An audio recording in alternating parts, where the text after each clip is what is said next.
Ok, on va commencer opération Red Storm. Axel, tu passes les slides s'il te plaît. Le plan rapidement, articulation, situation, exécution, administration logistique, canon conforme.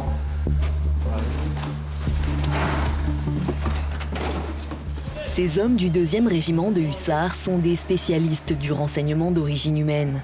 Sur les théâtres d'opération, ils sont capables de s'infiltrer en toute discrétion pour observer et guider des frappes. Ils peuvent également mener des entretiens avec de potentielles sources d'informations, comme lors de cet entraînement. Très bien, merci. Pas grand-chose, j'ai mon téléphone. Au total, j'ai fait le rapprochement tout de suite, on en avait parlé, je ne connaissais pas du tout ce nom avant de vous voir. Et je me suis dit qu'il fallait absolument que je vous le dise. Quoi.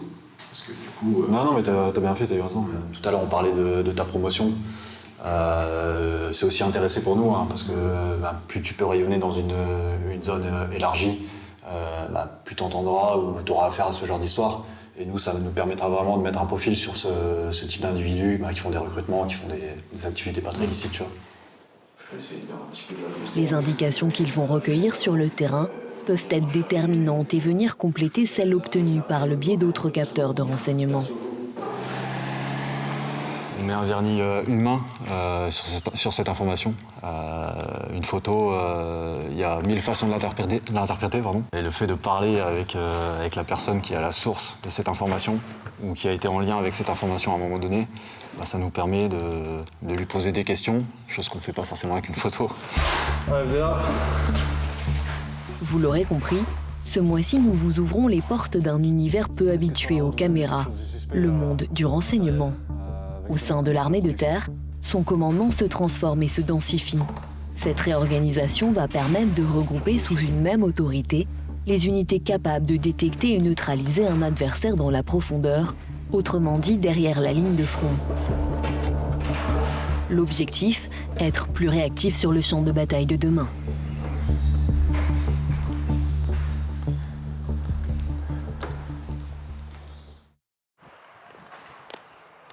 Nous avons voulu comprendre les motivations et les enjeux liés à cette évolution. Nous nous sommes donc rendus à Lille, au commandement de la force et des opérations terrestres, où nous avons pu échanger avec le général Leroux, un des hauts gradés de l'armée de terre, qui veille à la cohérence de ces changements. Ce qui est frappant dans l'évolution de cette conflictualité, parmi un certain nombre de bouleversements, c'est finalement à la fois l'augmentation de la transparence du champ de bataille, mais également l'élargissement des distances. Face à cette transparence du champ de bataille, le cyberespace, l'espace, les drones, par exemple, le champ électromagnétique, il nous a paru véritablement crucial de rapprocher les capacités de renseignement, de détection, mais également les capacités de frappe et d'action dans la profondeur, jusqu'à des portées qui maintenant, dans la zone du combat aéroterrestre, vont jusqu'à 150-500 km. Les unités concernées sont désormais regroupées au sein du commandement des actions dans la profondeur et du renseignement, le CAPR. Combattre dans la profondeur, c'est chercher à désorganiser justement l'adversaire sur ses capacités clés, en s'attaquant à ses postes de commandement, ses zones logistiques, ses moyens de défense solaire. En fait, si je prends un peu l'image d'un château de cartes, je peux le démonter par le haut, ça c'est ce qu'on appelle le combat de contact dans la zone des opérations, mais je peux chercher aussi à retirer une carte du bas pour provoquer d'un coup l'effondrement du château de cartes, et c'est ce que l'on cherche à faire dans les opérations dans la profondeur.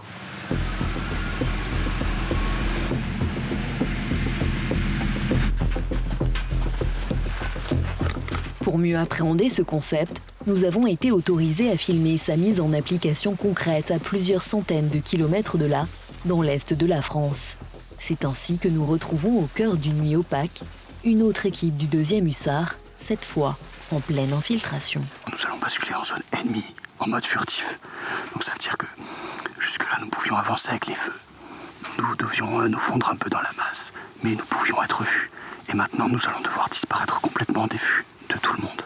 Donc ça veut dire faire disparaître tout ce qui est feu, rétroviseur, tout ce qui peut provoquer des éclats, se camoufler. Et là, nous, pareil, nous n'utiliserons plus de lumière. Le sergent-chef Louis et ses hommes ont très peu de temps pour devenir invisibles. Les communications sont condensées dans quelques gestes, Une habitude pour ces soldats, maîtres du camouflage. Donc là, on arrivait en zone mission, on arrivait au stade où la patrouille, l'équipe va se scinder en deux parties. Une partie pour les transmissions, une partie pour l'observation. La partie pour l'observation va partir à pied. La partie avec les transmissions restera avec les véhicules pour aller se cacher avec.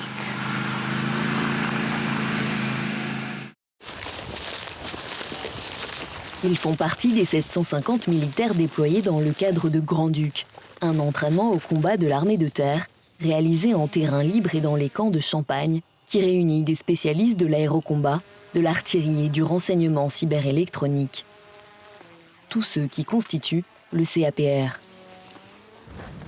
Au centre de l'exercice à Mourmelon, un groupement de recherche multicapteurs, essentiel pour conduire une opération d'envergure. Bien m'appelle pour la phase suivante. Donc la problématique, c'est effectivement le contournement de la division par l'ouest.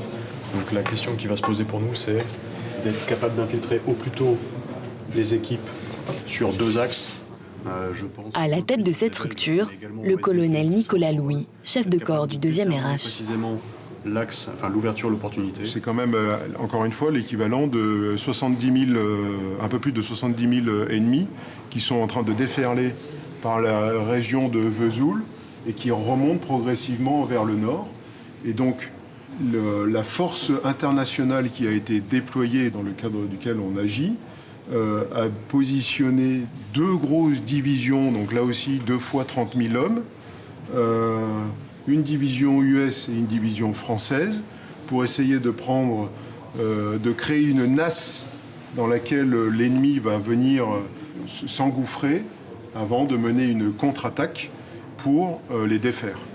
Tout l'enjeu pour nous, c'est justement de réussir à être les yeux et les oreilles le plus loin possible du corps qui est là-bas pour le préalerter de tout changement dans son plan initial et de toute manœuvre ennemie non anticipée pour qu'il puisse essayer de reprendre l'ascendant et finalement ne jamais se faire dépasser, ne jamais se faire surprendre.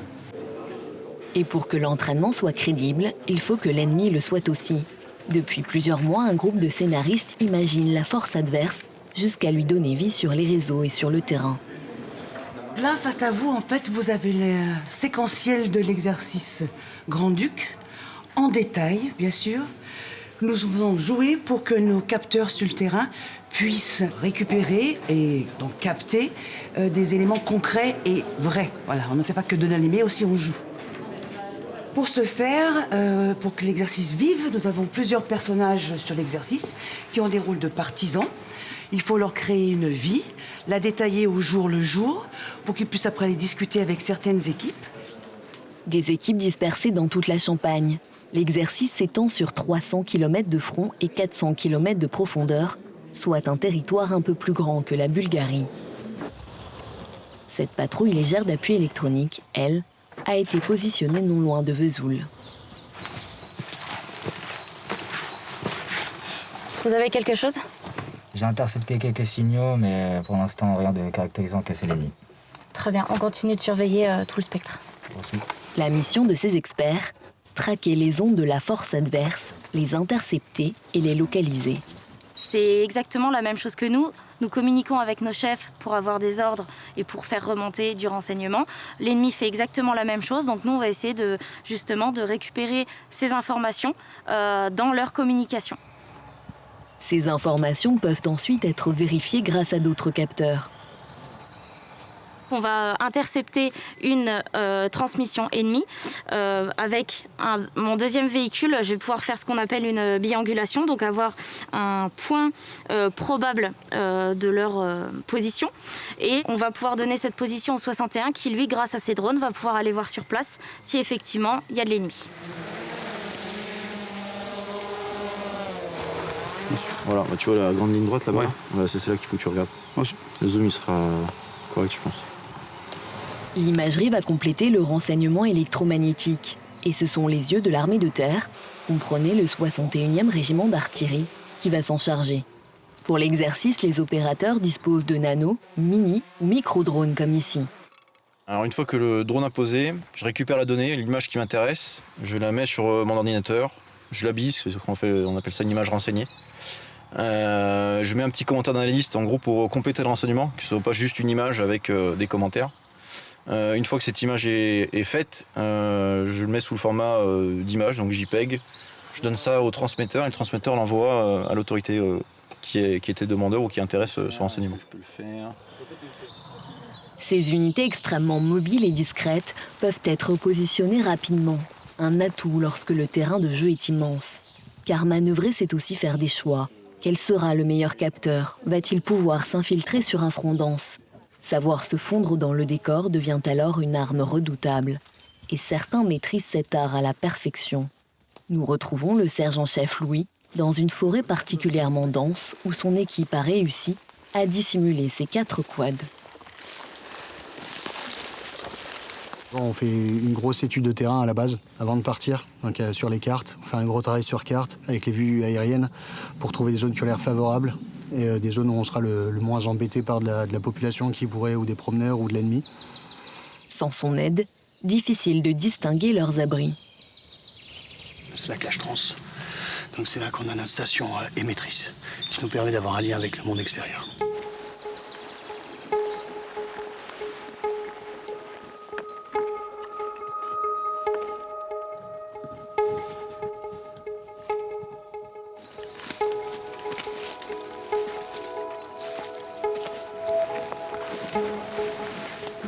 À quelques mètres de là, nous découvrons la deuxième cache, elle aussi bien camouflée.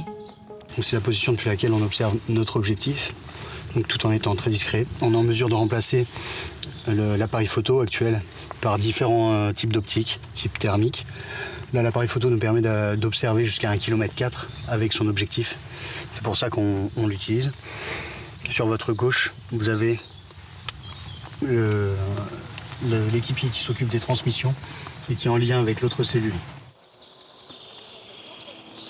L'art de disparaître est quelque chose qui est particulièrement exigeant et c'est un savoir-faire que nous avons entretenu pendant des années et qui revêt une importance encore plus capitale de nos jours face à un ennemi qui a les mêmes capacités que nous, à la fois dans le domaine du champ visible, mais aussi dans le domaine électromagnétique, etc., etc. Et j'ai envie de dire que c'est davantage, plus que des savoir-faire, c'est avant tout une philosophie qu'il faut entretenir en permanence. S'adapter à l'évolution du contexte sécuritaire est un enjeu majeur pour l'armée de terre. Les environnements opérationnels changent et nécessitent parfois de réapprendre certains savoir-faire mis de côté pendant des années. Après avoir passé 8 jours à surveiller l'avancée de l'ennemi, ces hussards ont reçu l'ordre de s'infiltrer encore plus loin dans le dispositif adverse. Pour cela, ils doivent franchir un cours d'eau avec leur véhicule blindé léger.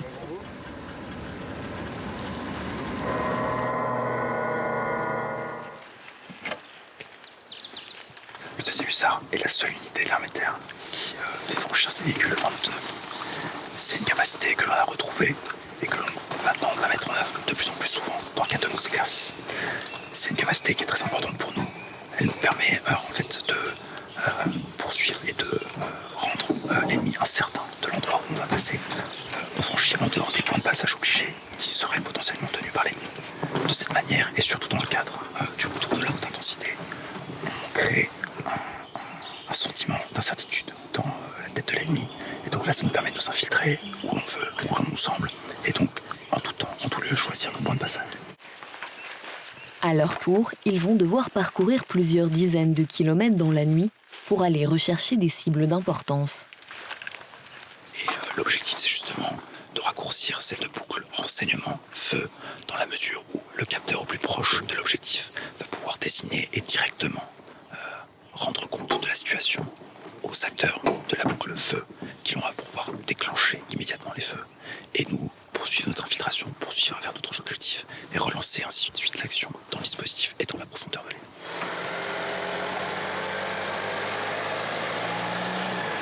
D'accord. La gazelle, elle se limite juste à la cible 2 et à la cible 7 et elle peut enchaîner ses tirs sur tous les caissons alignés. D'accord. Il y a 5 points d'intérêt. Dans le cadre de l'exercice Grand-Duc, ce sont les équipages du 5e régiment d'hélicoptères de combat qui vont aller neutraliser les objectifs.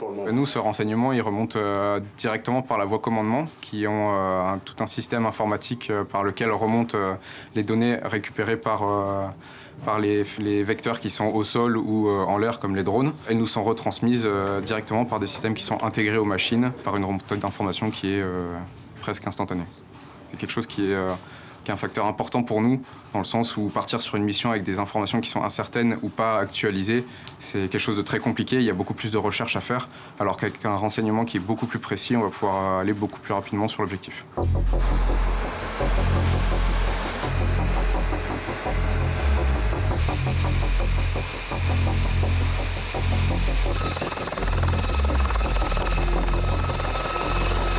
Et quand les gazelles rentrent en piste, c'est avec leur mitrailleuse Gatling de calibre 7,62 mm en sabord.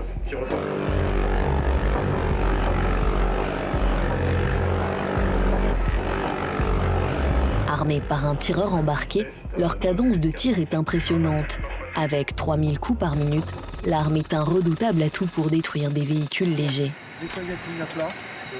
Ces missions nécessitent que toutes les actions menées dans la 3e dimension soient minutieusement coordonnées. C'est justement le rôle de ces artilleurs. Le système dans lequel vous vous trouvez permet de ségréguer l'espace aérien, de le découper et de gérer tout ce qui va arriver dans cette zone. Il y a donc de la surveillance aérienne, il y a du contrôle des feux, il y a de la manœuvre logistique et des ordres de commandement qui arrivent en messagerie. Je permets aux amis d'être protégés et je permets aussi, in fine, de délivrer des feux si des pistes hostiles arrivent dans la 3e dimension.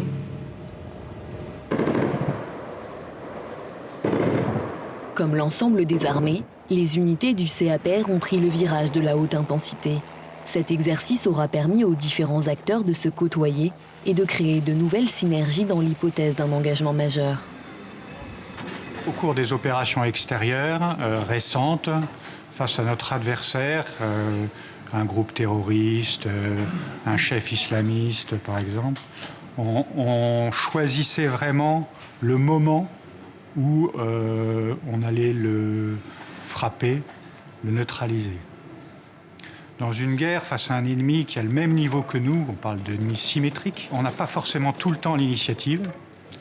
Et il faut être en mesure de saisir les opportunités pour justement frapper, neutraliser cet adversaire au rare moment où on sait où il est, on sait que la cible qu'il représente est une cible importante qui va permettre de l'affaiblir. Donc tout ça, il faut qu'on s'entraîne à mettre en œuvre tous les processus qui permettent de trouver cet adversaire, de le suivre et de décider à quel moment le frapper. Il est essentiel qu'un commandant de grande unité, que ce soit une brigade, une division, un corps d'armée, mais peut-être même d'ailleurs au-delà, à l'échelon interarmé, ait toujours le choix entre plusieurs solutions qu'il va combiner ou utiliser de manière distincte en fonction de la menace, en fonction du temps de sa manœuvre. Pour un objectif à très haute valeur ajoutée, on peut imaginer la destruction d'un convoi logistique majeur en mouvement ou d'une unité qui se regroupe. Il va peut-être privilégier l'engagement de la brigade d'aérocombat. Ce sera une opération extrêmement complexe, mais qui vaut la peine d'être menée compte tenu de la valeur ajoutée. Et puis, dans d'autres circonstances, il va privilégier plutôt l'artillerie, par exemple de la frappe à longue portée sur des objectifs statiques, fortement défendus par des moyens de défense solaire, par exemple.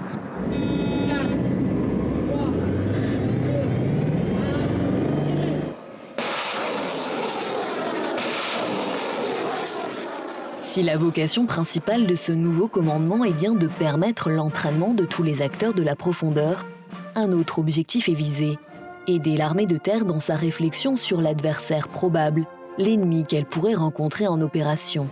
Pour cela, il va organiser la recherche du renseignement, sa collecte et sa diffusion en lien étroit avec la direction du renseignement militaire. Et dans cette optique, une nouvelle unité a été mise sur pied. Pour contribuer à la cohésion et à la résilience de la nation menacée, il était aussi nécessaire de favoriser l'engagement de la jeunesse. dans la réserve. La création du bataillon de renseignement de réservistes spécialistes, le B2RS, a été officialisée en juin 2024. Il vient renforcer les militaires d'actifs dans le domaine de la recherche de renseignements en source ouverte. Nous recrutons des veilleurs dans le domaine de la source et de la recherche en source opérationnelle. Nous recrutons également des linguistes, c'est très important pour pouvoir travailler dans le spectre des langues variées. Nous recrutons également beaucoup d'analystes dans le domaine de la géostratégie. De même, mais à moyen terme cette fois-ci, des spécialistes de l'intelligence artificielle et également des spécialistes du big data. Et également pour finalement coordonner tout l'ensemble des développeurs.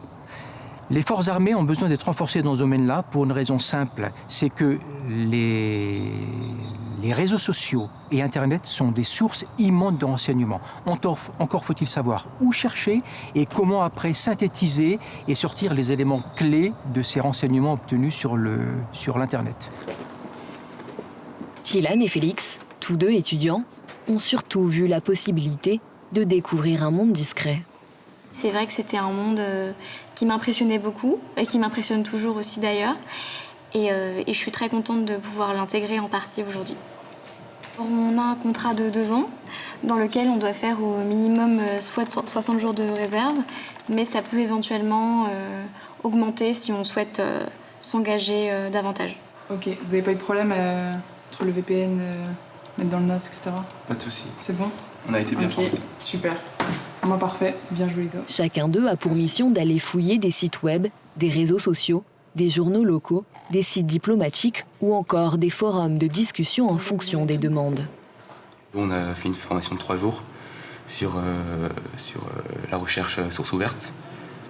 Donc on nous a indiqué comment utiliser un VPN, comment faire des recherches plus spécialisées, comment faire des recherches en étant plus anonyme sur Internet aussi, comment utiliser des extensions des navigateurs pour filtrer au maximum les recherches et pour être plus précis. À terme, à Strasbourg, 200 personnels armeront le bataillon. La création d'unités délocalisées est également prévue courant 2025, de manière à quadriller l'ensemble du territoire national et nourrir le centre du renseignement terre, le CRT. Comme on dit souvent dans le renseignement, les besoins sont infinis, mais nos capacités d'exploitation, elles sont finies. Et donc, le B2RS représente une force de frappe, une RH supplémentaire dans laquelle le CRT peut puiser pour répondre aux questions qui lui sont posées. Le bataillon va de ce fait devenir un des centres experts sur lequel le centre du renseignement terre va s'appuyer au quotidien. Il y a des capteurs d'origine différente, du capteur d'origine image, électromagnétique, des capteurs d'origine humaine.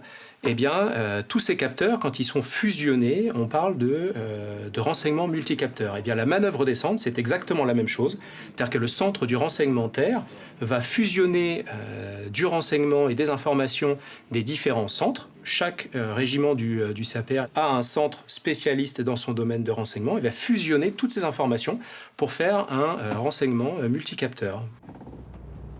Le capitaine Quentin fait partie des officiers spécialisés dans l'exploitation de ces données. Oui.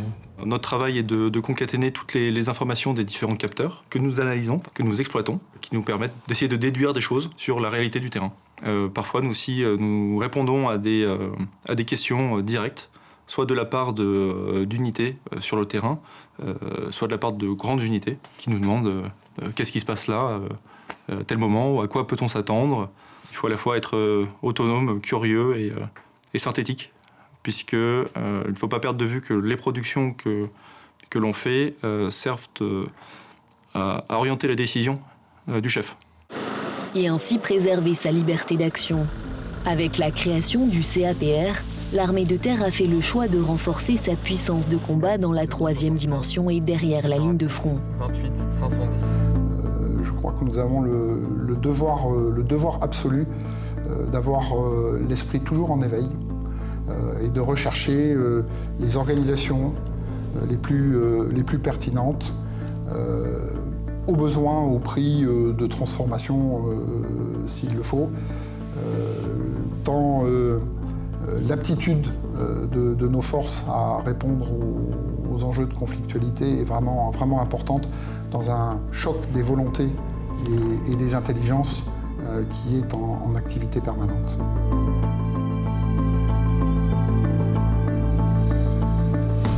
Des changements qui permettront de mieux investir les nouveaux champs de bataille et de gagner en réactivité, pour toujours donner aux armées une supériorité opérationnelle sur l'adversaire potentiel.